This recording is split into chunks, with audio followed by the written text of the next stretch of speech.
বিষয় হচ্ছে যে দেখুন, যে আমরা যে মুসলিম সমাজে মিথ্যা, প্রতারণা, অশ্লীলতা, বেহায়াপনা সর্বত্র কিন্তু ওতপ্রোতভাবে জড়িত রয়েছে।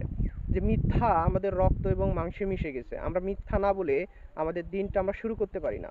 মিথ্যা না কথা বললে আমাদের কথাগুলো জমে না। মিথ্যা আমাদের মাঝে এমনভাবে ওতপ্রোতভাবে জড়িয়ে আছে যা ভাষায় প্রকাশ করা যাবে না। অথচ যে মিথ্যা, মুসলমানদের ঘৃণা করা উচিত। যে মিথ্যা কথা বললে নিজের প্রতি নিজেই ধিক দেওয়া উচিত, নিজেকেই ছোট করা উচিত। অথচ সেই মিথ্যা না বললেই যেন আমরা কেমন যেন কথা না জমে, কেমন যেন আমরা কথার মধ্যে স্বাদ বা ইয়া পাই না। অথচ এই মিথ্যা আমাদেরকে ধ্বংসর অনিবার্যর কারণ হয়ে দাঁড়াবে। এই মিথ্যা কিন্তু সব অপকর্মে, সব পাপের কিন্তু রাস্তা খুলে দেয় এই মিথ্যা। অথচ এই মিথ্যা থেকে আমরা কিন্তু দূরে থাকতে পারি না। অথচ রাসূল সাল্লাল্লাহু আলাইহি ওয়াসাল্লামের সময় এই মিথ্যা কথাকেও যারা পৌত্তলিক ছিলেন, যারা অমুসলিম ছিলেন, তারাও কিন্তু ঘৃণা করতেন। এই মিথ্যা কথাকে তারা পছন্দ করতেন না। এবং রাসূল সাল্লাল্লাহু আলাইহি সাল্লামের যারা ঘোর বিরোধী ছিলেন, যারা রাসূল সাল্লাল্লাহু আলাইহি ওয়াসাল্লামের শত্রু ছিলেন, তারাও কিন্তু মিথ্যা বলতে ইতস্ত বোধ করতেন, মিথ্যা বলতে লজ্জা পাইতেন। তারই একটি অনন্য দৃষ্টান্ত আপনাদের সাথে আমি শেয়ার করব।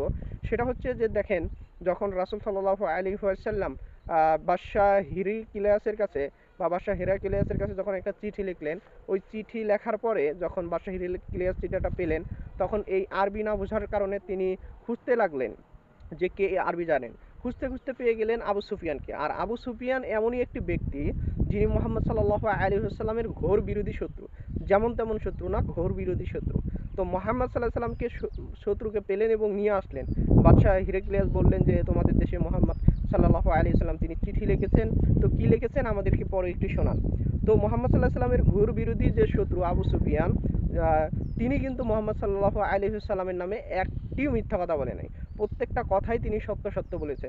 যখন মোহাম্মদ সাল্লাল্লাহু আলাইহি সাল্লামের নামে শুনতে চাইছেন তিনি কেমন লোক, তিনি তার প্রশংসা করেছেন যে তিনি খুবই ভালো লোক, যে আরব বিশ্বে বা মানুষের মধ্যে এরকম মানুষ আমি দেখি না। মোহাম্মদ সাল্লাল্লাহু আলাইহি সাল্লাম পরোপকারী, বিশ্বাস, আস্থাভাজন, তারপরে মানুষের বোঝা বহনকারী, মানে ইত্যাদি ইত্যাদি। মোহাম্মদ সাল্লাল্লাহু আলাইহি সাল্লামের শুধু প্রশংসাই করেছেন।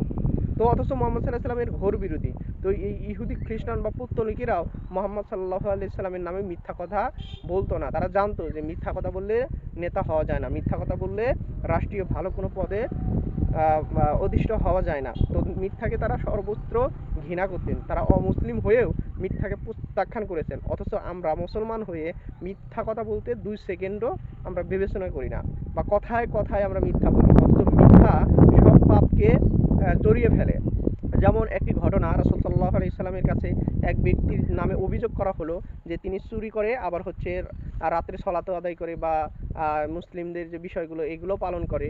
তো রাসূল সাল্লাল্লাহু আলাইহি ওয়াসাল্লামের নামে ওই ব্যক্তিকে অভিযোগ দায় করা হলো। তো রাসূল সাল্লাল্লাহু আলাইহি ওয়াসাল্লাম তাকে সর্বপ্রথম যে উপদেশটা দিলেন, তাকে বললেন যে তুমি মিথ্যা কথা পরিহার করো।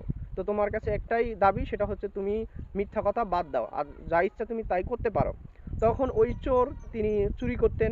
তো তিনি বললেন যে এটা মামুলি ব্যাপার, মিথ্যা কথা বলবো না।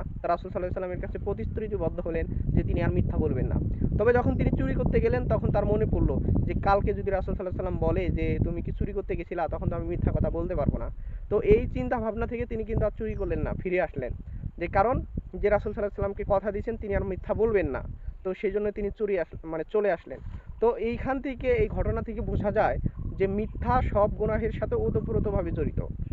তো মিথ্যা যদি আমরা পরিহার করতে পারি, তাহলে আমাদের সেই হারানো গৌরব আমরা ফিরে পাবো। আমাদের যে আত্মমর্যাদা, আমাদের যে গায়রত আমরা ফিরে পাবো। অতএব মিথ্যা যদি আমাদের মাঝে থাকে, তাহলে সব কিছুই ধ্বংস হয়ে যাবে। এই মিথ্যাই সব কিছু আমাদের ধ্বংস করে দিতে পারে। তাহলে আমাদের উচিত যে মিথ্যা পরিহার করা, মিথ্যা কথা না বলা, সত্য কথা তিতে হলেও সেটা বলার।